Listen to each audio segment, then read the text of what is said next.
Hello, আসসালামু আলাইকুম। আমার এই কেকের উপর সোয়ার্লিং ডিজাইনটা অসাধারণ ছিল দেখতে। কিন্তু দুঃখের ব্যাপার এই ডিজাইনটা আমি রাখতেছি না। এটার উপর আমি প্যালেট নাইফ দিয়ে ডেকোরেশন করে দিচ্ছি। আসলে এই কেকটা করার আগে আমি একটা পিচ্চি কেক করছিলাম, যেটার উপরে আমি একটা ছোট ওয়ান টাইম চামচ কেটে একটু প্যালেট নাইফের ডিজাইন করছিলাম। আমার ওই পিচ্চি কেকের ডেকোরেশনটা আমার এত ভালো লাগছিল যে ভাবলাম একটা বড় কেকের উপর সেম ডেকোরেশন ট্রাই করে দেখি। যেমন ভাবা তেমন কাজ। আমি মোটামুটি একই টাইপের একটা ডেকোরেশন একটু বড় কেকের উপর করতেছিলাম। এই কেকটা হচ্ছে একটা 2 পাউন্ডের কেক, যেটা আমি 4 ডিমের বেস দিয়ে 8 ইঞ্চি মোল্ডে করে নিছি। আর এই কেকের ক্রিমটা এত ভালো একটা টেক্সচারে ছিল, কাজ করে খুব মজা পাচ্ছিলাম। মজার চেয়ে বড় কথা হচ্ছে ক্রিমটা দেখতে ভালো লাগতেছিল, একদম স্টিফও না আবার একদম গলা গলাও না, একদম পারফেক্ট একটা কনসিস্টেন্সিতে ছিল।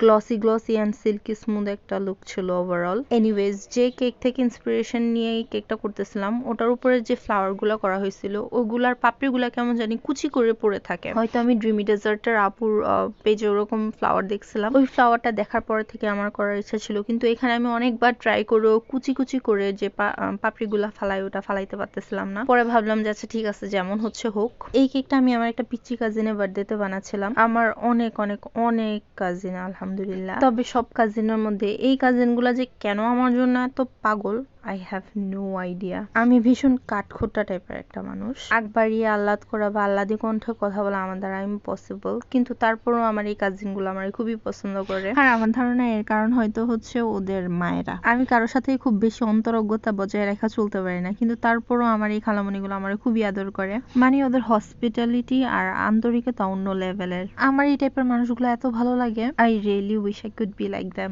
বাট দুঃখের বিষয় আমি যথেষ্ট আত্মকেন্দ্রিক একটা মানুষ। এনিওয়েজ, বকবক করতে করতে আমার কেকের ডেকোরেশন শেষ হয়ে আসছে অলমোস্ট। আমি এখানে ফ্লাওয়ার গুলোর ভিতরে হলুদ কালার দিয়ে রেনু দিয়ে দিছি, আর নিচে একটা ডট ডট করে পার্ল বর্ডার দিয়ে দিছি। এই ডেকোরেশন গুলো করতে অনেক সোজা, কিন্তু দেখতে খুবই ভালো লাগে। অ্যাটলিস্ট আমার কাছে তো ভালোই লাগে। আমার আসলে কেকের ডিজাইনে বেশি তামঝাম করতে ইচ্ছে করে না। আমার মতে কেকের ডেকোরেশন হতে হবে সিম্পল, কিন্তু কেকের ফিনিশিং হতে হবে আর্টিস্টিক। যদিও দুঃখের ব্যাপার, এখনো আমার হাতের কাজ আর্টিস্টিকনেস এর ধারে কাছেও যায় নাই, বাট আলহামদুলিল্লাহ I try my best, and ইনশাআল্লাহ একদিন আমারও কাজ আমার মন মতো হবে। কেকের উপরে লিখতে গেলে আমি সবচেয়ে বেশি সমস্যা ফেস করি হচ্ছে স্পেসিং এর ব্যাপারে, অর্থাৎ কতটুকু জায়গা জুড়ে কিভাবে লিখলে লেখাটা সুন্দর হবে মাঝে মাঝে সেটা আমি বুঝতে পারি না। তবে আলহামদুলিল্লাহ আমার এই কেকটার উপরে লেখাটা আমার কাছে ভালো লাগছিল। এই লেখাটা আমি লিখছিলাম হচ্ছে চকলেট গানাশ দিয়ে, আর ইদানিং আমি লেখালেখি সব কাজ চকলেট গানাশ দিয়ে করে থাকি। আমার কাছে এটা বেস্ট মনে হয়, কালার ছড়াছড়ির কোনো ভয় নাই। আর এই কেকের লুকস নিয়ে আমি এত খুশি ছিলাম যে আমার অন্য কিছু আর মাথাতেই আসা নাই। জাস্ট ক্রিমের ডেকোরেশন শেষ করার পরে আমার কাছে মনে হচ্ছিল it looks really good and it was good to go. আমি তো ইভেন এটা প্যাকও করে ফেলতেছিলাম, বাট জলি খালামণি বলল যে নিশা এটার উপরে কোনো সুগার বল দিলা না, কেমন খালি খালি লাগতেছে। দেন আই রিয়েলাইজ আরে আসলেই তো খালি খালি লাগতেছে। তাই আমি কিছু কালারফুল সুগার বল অ্যাড করে দিছি, কিন্তু তারপর আর কোনো ছবি তুলতে মনে নাই। এন্ড আলহামদুলিল্লাহ, লুক এট দিস লেয়ার্স।